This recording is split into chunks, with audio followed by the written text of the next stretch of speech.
welcome back. So, since I already recorded my last video, I'm just decided to keep on going because I'm already in the flow. But this is a totally different video from the last one. So, I recently just have a picture of my grandma. I had it framed. This is the lady that I talk about, you know. This is my grandma. This is like when she lived in Mexico, but this is how she looked for like the longest, you know? Yep, she looks like Mac Dre, but with red hair. Anyways, so this video is gonna take place in Eastern California, a couple of minutes from Fresno. This was after I was born. Like when my mom had me, she had me in the house where my grandma lived with my uncle. Um, uh, and I was just there for a couple of months after I was born, and they were able to get a house. Um, Close by the dairy, but a little bit more far out. Um, so this house, I remember it was a tiny pink house. It had one tree in the front, and I loved to play on that tree, like, cause you were able to swing around. I thought I was a monkey back then. So this house was literally in the middle. Around it, like, it was all cornfields. There was a canal on the other side of the cornfields, and then there was more fields. And on the other side of that, it was a street, and then it was like walnut trees. Like it was just all fields. And in front of that house, it was just a bunch of grape fields. And on the far end of the street, we had neighbors, but you couldn't really like hear them or anything. They were just kind of far down the street. So, but literally, we were like the only little house there around all kinds of fields. So imagine how it looked that night when everything was full grown. The cornfield, that shit was creepy. That's all I remember. That it was just creepy. So, in this house, my mom said I was like around 2 years old. Um, my mom said that she was asleep. In this house, my dad's sister lived there with her two kids, my cousin Louis and my cousin Lisandra. They were small. Her baby was also, she had a newborn baby because I was born July 16th and she was born on August 13th. So we're just barely a month apart. So I think she was also going to be, we were both going to be like around 2 years old. At this time, my mom was pregnant with my sister. She was not born yet. She was pregnant with her because my sister and me are like 2 years apart. So she said that this one night, that she was asleep in one of the rooms, well, in her room. The other room was taken over by my aunt with her kids, and she would always usually have it locked at night. And I forgot to say, I'm gonna call this house the rat house because this house was always infested with mice and rat because of the cornfields. So this is how me and all my family remember this house, is by the rat house. But so she said this night she was sleeping and she heard something move in my crib. And she used to put like a lot of blankets around my crib so I wouldn't stick like my hand or anything in the crib bars so I wouldn't like break it or hurt myself. So she'd always like put, a bunch of blankets. And she said that she looked over and she saw this like bulky thing right next to me. And she said like she literally got up and she like looked. She didn't see any. She saw the thing, but she just thought it was like a blanket, So she didn't really think anything of it because she thought I was moving. So then she said she closed her eyes and tried to go back to sleep, and that's when she started hearing like light breathing, like. And she thought it was me at first, but then she said it started getting super loud, like a grown-ass person breathing in my crib. And that she heard like, I'm so sorry, that shit freaks me out. I freaked myself out right now. But my mom told me that she heard that breathing coming out of my crib and I was in there, she said that she got so freaked out, she literally ran out of the room and started pounding on my aunt's door because she had it locked. And then she said that she was so terrified of the noise that was coming out of the crib because she knew that was not me. And she was just like pointing and crying and pointing at the room. And my aunt was like, "What's wrong? What's wrong?" And she's just like, like freaking out. She couldn't speak. And she's like, "Where's the baby? Where's the baby?" And she's like pointing at the room. Like, my aunt just barged in, turned on the light, and like nothing was in there at that point. She grabbed me. She said for the rest of the night they slept in my aunt's room, all crammed up in one bed. They're all crowded on there, sleeping on each other, sweating, locked up in the room. And my dad came home the next day in the morning from work and saw them all just crammed up in there.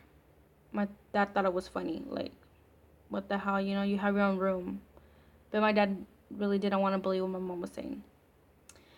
So, she said that after that, she never really liked to put me in the crib anymore. She said she would have me sleep with her now.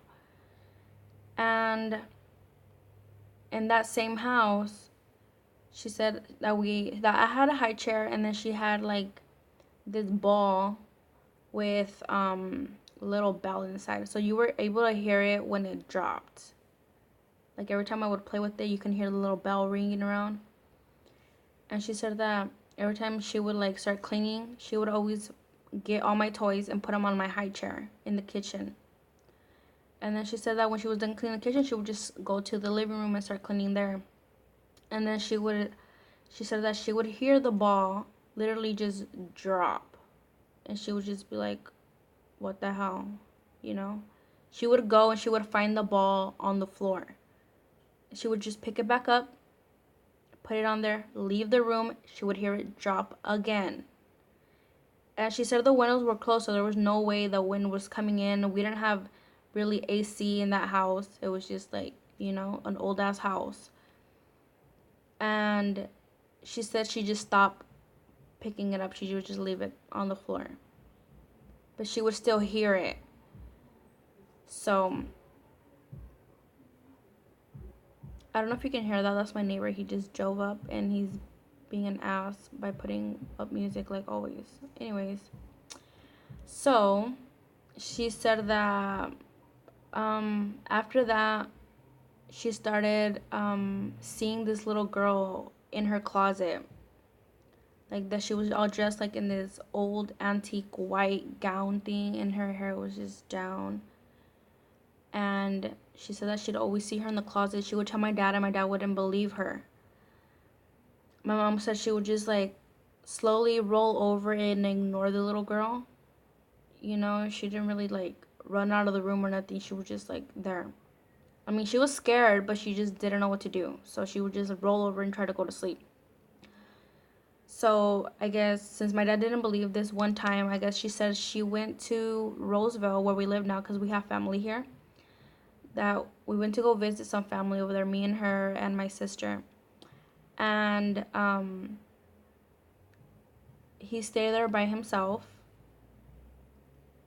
And he said, like, after we came back, he told my mom, "Hey, like, remember that little girl you told me about?" My mom was like, "Yeah." He goes, "I saw her." My mom's like, "See, I told you, like, I was not messing." He's like, "Yeah, I saw her in the closet a couple of times."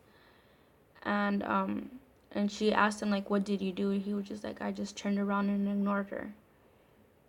Like, that was the only thing they saw was, like, the little girl in the closet. And my grandma, after that, separated my uncle. I think we're a little bit older now. We're like, I think I was like 3. My sister was like 1. And my grandma moved in with us. And this happened around 12 p.m., my mom said. It was like in the afternoon. This is the time that my dad was working during the daytime, so he would wake up at 6, go to work till like 6 o'clock in the afternoon. But 12 o'clock was his lunch. So my grandma used to massage people at our house. Like, she would literally lay them on the floor and massage them, crack their bones, pull on their skin, and make all their bones crack. Like she's such a good massager, guys. Like there was people that would come to her and be like I can't come out pregnant, whatever, and like and our Hispanic culture, like we believe like sometimes you just need a little massage where you're like where you carry your baby, like just massage on your stomach, massage, and I don't know what my grandma did, and then after that they would just come out pregnant. I mean, it's just a belief that we have. I don't know if it works or it's just like they get lucky to have kids after that. But that's just what my grandma would do a lot. Or she would do cleansing with eggs, with the ruda thing, and she would just do a bunch of that. So this one time, her friend came over to get a massage from my grandma. It was me, my grandma, my sister, and the lady. And they waited till my dad left because she was gonna get naked and have her in the living room. So they just waited till he was done eating his lunch and he took off. So when he left, my grandma, stripped her down, put her on the thing, started trying to massage her, and they literally heard a car door slam. And they were like, "Oh shit, he probably forgot something," and like, oh my god, this is so distracting. Okay, it's off. So they were like, "Oh shit, like he's home." Like, hurry up. And the lady started changing, thinking it was my dad and he was not just come in and see her naked on the floor. And at that same time, my godparents also lived in the dairy, around the houses in front of the dairy, not in the back, in the front of the dairy. And my godparents were passing through there. At that same time, they saw a red car at our house. Oh my god.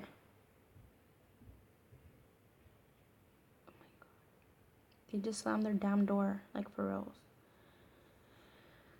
So they saw the red car, and they were just like, they usually knew everybody that would come to our house because they were always there with us.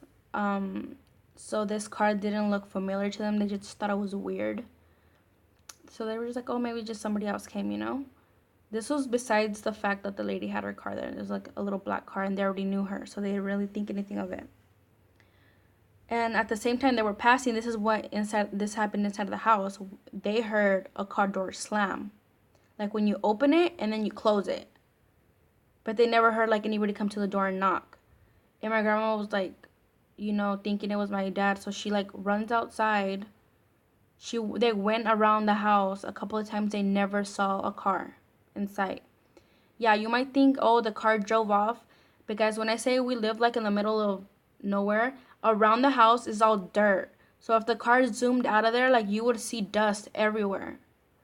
Like even if you're going slow, there's dust. So imagine if the car sped out there like really fast, you would see dust, like a lot of it. You wouldn't be able to miss it. And it was just weird. And that same night, they were just like, oh, like, whatever, like maybe it was just a car passed by. I don't know, like they just assumed it was a car, stopped, slammed the door, walked, like left. And that same night, my uncles, not my uncles, my godparents came to the house, and they were like, oh, like, who came to visit you guys, like. And they were just like, oh, just our friend Sylvia, the one with the black car. And they're like, no, we saw the black car, like we know who she is. Like we're talking about like who had the red car around like 12 p.m. And then they were just like nobody came. They're like, but we know what you're talking about. Like at that same time, we heard a car door open and slam, but nobody ever came to the house. He's like, no, we saw the car outside your house. Dude, I feel like this is a damn ghost car from like Goosebumps or something. Like, I know it probably just happens in movies, but it happened. So yeah, that's one of the things that happened there. Another thing was my grandma was sitting on the couch in the living room, and my mom was on the other couch, and then we're just talking there, And then the same time they're talking, my grandma felt someone sit right next to her. And like, when you sit down and you dent the couch, she saw it and felt it dent. And they both looked. My mom saw it dent on the other side of the couch, and my grandma like saw it and felt like she felt it when it like dented in. And they both just stared at each other. My grandma was not scared at all, so she just laughed. She thought it was funny. Yes. So that's what this rat house did to us. Like, this is when all the stuff started happening. This is when I started to believe, because I grew up in that house pretty much till I was 8, and then we moved to a house like right in front of the dairy, just like a minute away from the house, but we moved into one of those houses. But like in that other house, we never like experienced anything, it was more just us kids making stuff up, but like we never actually had paranormal experiences in that house in front of the dairy. Not until we moved to Corcoran. But anyways, if you like this video, please subscribe and go like it, give it a thumbs up, comment down below if you have any questions, and go share it, of course. So I will be telling more stories about the rat house in our next video, because there's plenty of more. So yes, I'll talk to you guys next time. Bye. I'm deep out the truth. A to the L I Y A H. I'm deep out the truth.